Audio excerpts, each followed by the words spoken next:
next door. When I grew up fast, I guess I grew up mean. There's 1,000 things inside my head I wish I ain't seen. And now I just wander through a real bad dream. Or feeling like I'm coming a part of the scene. But thank you, Jack Daniels. Oh, no, 7 Tennessee whiskey got. Welcome back, everybody, to Menstown Minute, where we take a little more than a minute to talk all things Menstown. I'm your host, Bud, and joining me, as usual, you know him, you love him, Bud. Hey, Bud, how are you? Yeah, good. Oh, tight fit, tight fit. All right. Hey, everybody. Hey, well, We are back. we certainly are. I wonder why, huh?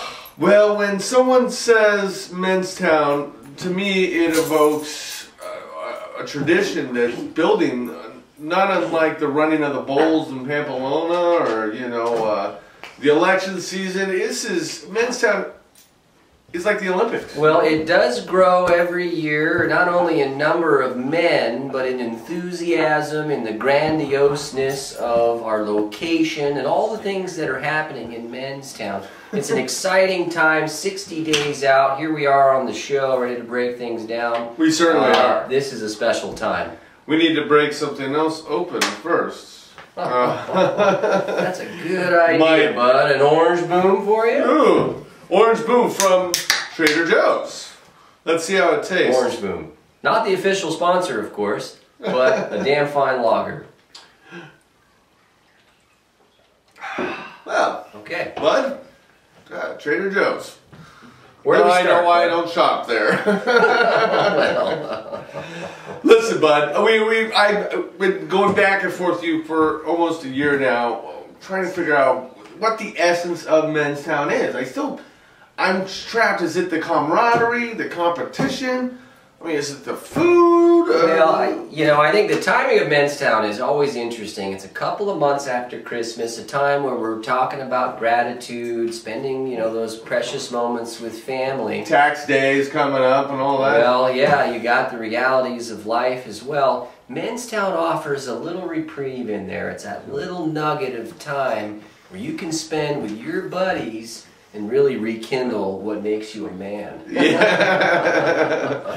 Well, we're 60 days out. This is the 60-day marker at this time in filming. Absolutely, 100%, 60 days out, New Year's Day here, 2012. Welcome everybody to the new year. We got called into the studio for this show. We're not even getting paid double time. We're doing it on the house. That's what it is, because we are objectively, as objective reporters, we're very interested in breaking down this upcoming Menstown in Russian River. Let's start with that. Well, that is something that we'll talk about here in the news. Russian River was announced as the location there officially on the email a couple of weeks ago. We saw there has been a change in location. We'll get into that, but still in the nearby perimeter, I think everything's going to be great. Great.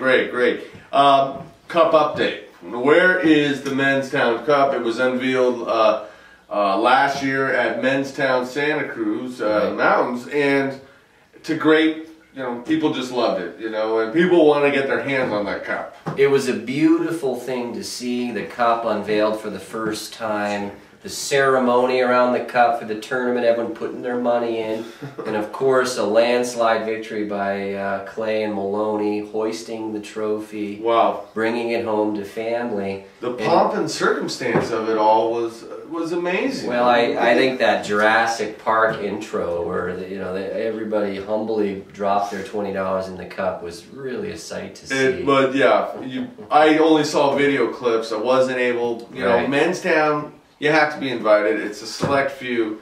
So I can only talk to people who are there. There's random video clips here or there that find their way into my inbox. And, there were tears in competitors' eyes.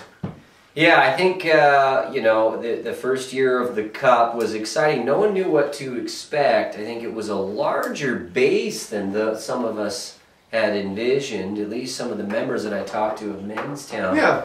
But an impressive Cup nonetheless. Well, I think most good people... for a two-handed, over-the-top hoist. It's an impressive Cup for an impressive feat. And I have talked to the creator of the Cup, Dominic, Yeah. And he's telling me that everybody just loves it and they wouldn't want anything different, and anybody else who probably did want a different design is probably an idiot who's blind or something like that. So we should just leave that cup alone. Well, Where is cup the cup right now? Cup update. It is currently at the Maloney residence. It has its own room, which is really nice. It's really the only piece of furniture other than the table it sits upon. It does harbor some stuffed spiders and stuffed lions and things, some child toys. So it is a versatile piece of furniture that you can add and really enhance any room. I'd love to have a Menstown cup for my house someday. I hope I get invited and have a chance to win it. It's going to take a long time for that. Let's also get down to the nitty-gritty updates. Update on the breathalyzers. Yeah, breathalyzer update.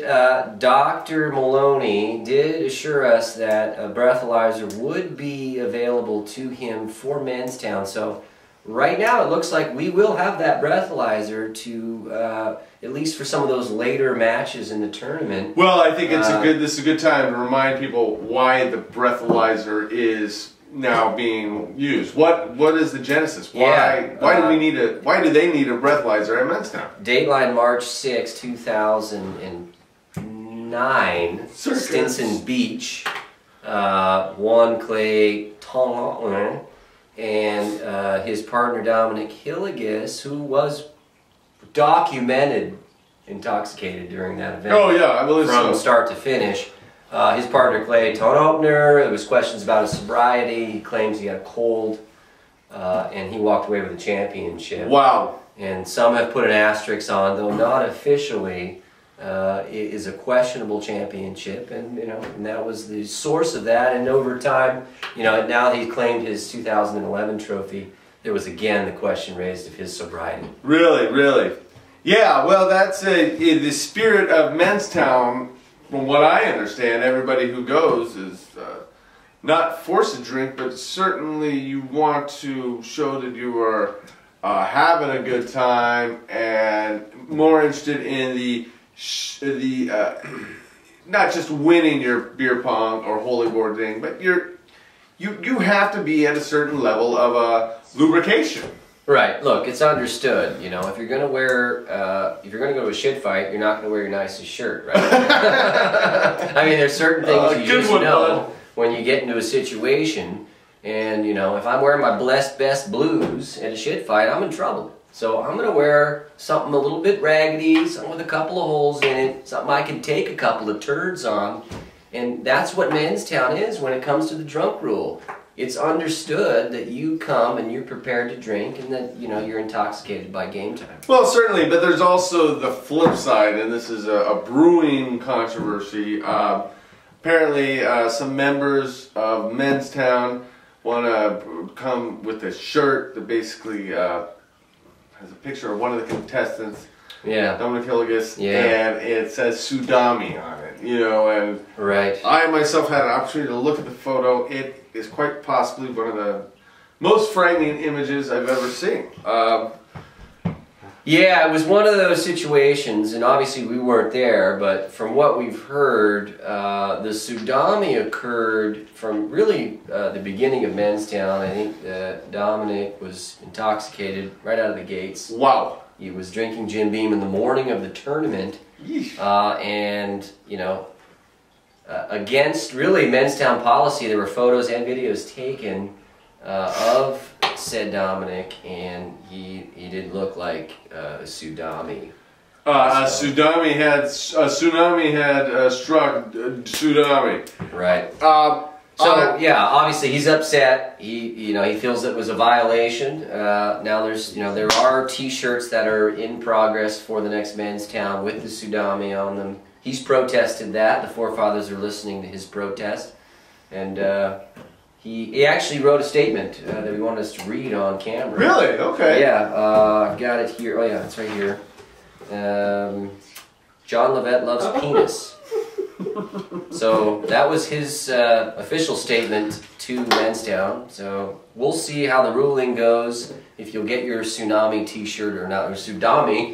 Excuse me. I mean, it'd be nice if he would come on to the show and tell us why, well, but obviously he's not returning our phone